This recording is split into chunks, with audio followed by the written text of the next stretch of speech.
Bonjour, aujourd'hui je vais parler de Hailey, un de mes decks que j'ai présentement.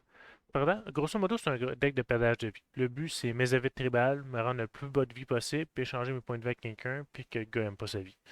Il a changé de commander plusieurs fois, puis je pense que Hailey, c'est elle qui synergise le mieux avec mon deck, parce que des fois, je suis en haut de 10 points de vie, c'est un bloqueur à dead touch. Bref, elle fait beaucoup pour le CMC qu'elle a. Puis surtout, elle réussit à me recogner des points de vie de temps en temps que j'ai besoin.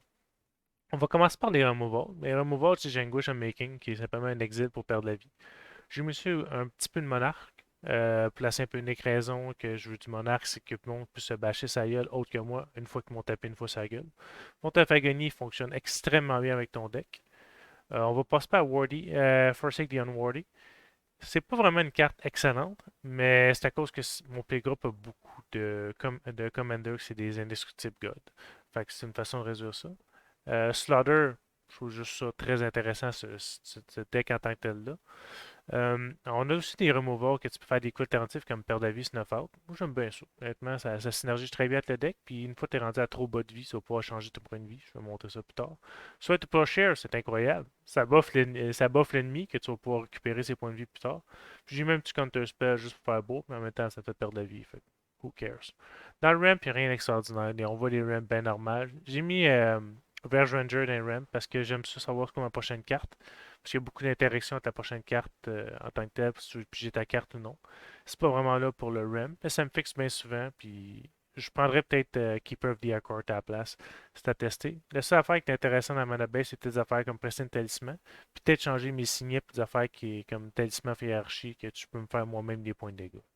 C'est à vérifier. J'ai une Painful Mana Base. C'est volontaire. Tu sais, faut que je me fasse perdre des points de vie. Puis il y a beaucoup d'effets qui arrivent. Quand tu as reçu des points de vie à ce tour-ci, ça fait tel effet. C'est rien d'original. C'est vrai que tes prix ont augmenté depuis que j'ai build le deck. Mais ça reste une mana base relativement simple pour ceux que la plupart des cartes déjà. Les Rat Effect, j'essaie de mettre des affaires que ça empêche le monde d'attaquer un peu. Fait que False Prophet, ça remplit pas mal ce critère-là. Parce que le monde veut pas t'attaquer, parce que sinon ils savent qu'ils perdent tout. Fait que c'est un rat effect, mais le monde ne veut pas te bâcher dedans. C'est pas mal le but du deck, c'est buffer les autres, puis à un moment donné prendre leur point de vie. Après ça, tu as les autres rat effect bien normales. Je ne sais pas trop en mettre par contre, parce que rat effect tribal, c'est pas tout le monde qui aime ça généralement dans les commander group. Dans le card draw, là j'en ai pas mal. Le trois quarts des card draw fait perdre la vie. Ça, c'est sûr certain. Il y en a certains comme Valicent Care, qui est l'espèce de Phyrexian Arena de Black, qui est pas très beau, mais ça rentre dans l'effet du deck. On voit pas mal une thématique de quand tu perds de la vie, tu gagnes des cartes, etc., tout au complet. Il en faut malheureusement parce que vous avez pas mal gaspillé de ressources. Puis en Commander, on suggère absolument 8 card draws, je dirais, par deck. Là. Fait que moi, je trouve que c'est le minimum dans ce deck-là parce que Conversing Care, c'est rare qu'il trigger. Mais quand il trigger, c'est quand même drôle. Là. On a aussi des protections. J'appelle ça des protections tout simplement, ça empêche le monde d'attaquer. Naturellement, c'est pas nécessairement les protections les plus intéressantes, mais tu sais, Crawl Space, je trouve ça intéressant. Luxonor Gatekeeper, ça empêche les Haste Effects. Finition on Life, c'est vraiment incroyable dans ce deck-là. Ça permet de juste à remonter ta vie. Hop, t'as refait, hop, t'as retombé un effect. Ah, à remonter ta vie. Je trouve ça vraiment drôle. Tessa, ça permet vraiment que le monde, quand il t'attaque, ils veulent perdre leur créature. Fait que généralement, ils veulent pas. C'est sûr qu'il y a des affaires comme Worship qui est c'est tellement essentiel qu'il soit dans le deck. En plus, tu as beaucoup de dead touch. Fait que, généralement, tu as des créatures encore sur la table. Wall of Shard est vraiment un des murs les plus fun à pogner early. Parce que ça fait que le monde t'adore. Parce qu'il gagne des points de vie. Ça faut pourquoi. Mais à un moment donné, tu vas y voler. Fait que, moi, je trouve ça relativement drôle. Après ça, je vous disais, Mésovites tribal, ça ressemble à quoi? J'ai toutes les Mésovites possibles. C'est pas nécessairement que c'est le plus de fun généralement à se battre contre. Mais c'est politique. Puis en même temps, quand tu es à très bas point de vie, faut que tu trouves un moyen de survivre. Puis les laines, malheureusement, c'est une des façons de faire. Le gros problème de ce deck-là, c'est souvent tu as des problèmes de couleur à cause que justement qu'il y a des affaires de même, mais tu sais, tu runs Urborg, puis tu réussis à survivre un peu. HP Matter, ça c'est la section qui permet. Il y a plus de cartes là, par rapport au HP. Là. J'essaie juste de mettre les cartes qui sont intéressantes, puis nécessairement que vous pourriez mettre un peu plus d'effort dessus. C'est des cartes, grosso modo, qui permettent de récupérer ta vie à la fin du tour. Une fois que tu les as échangées, tu les récupères. Ou à la place de mourir, ben, tu reviens à ta vie. Tu échanges des points de vie. Comme Paladin of Dethronement est une carte vraiment intéressante parce qu'à chaque fois que tu perds de la vie, ça met des compteurs, puis quand il quitte, ben, tu récupères tout complet.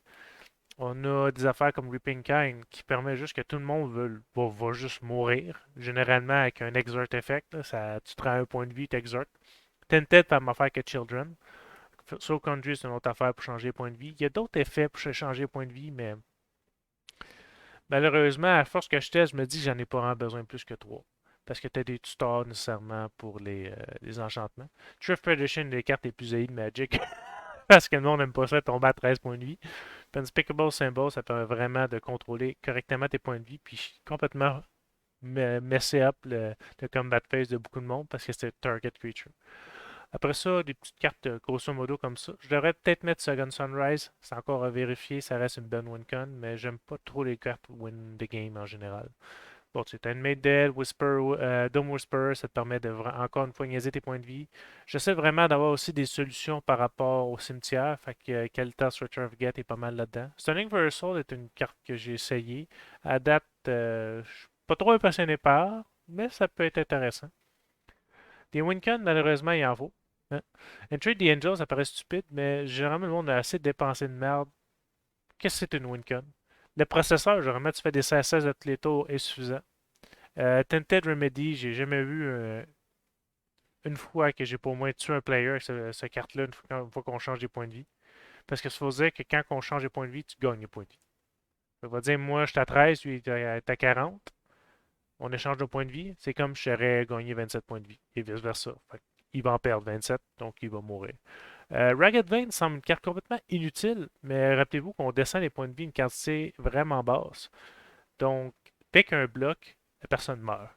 Ça paraît un petit peu hassle, mais c'est quand même drôle. À un moment donné, il faut finir les games, c'est sûr certain.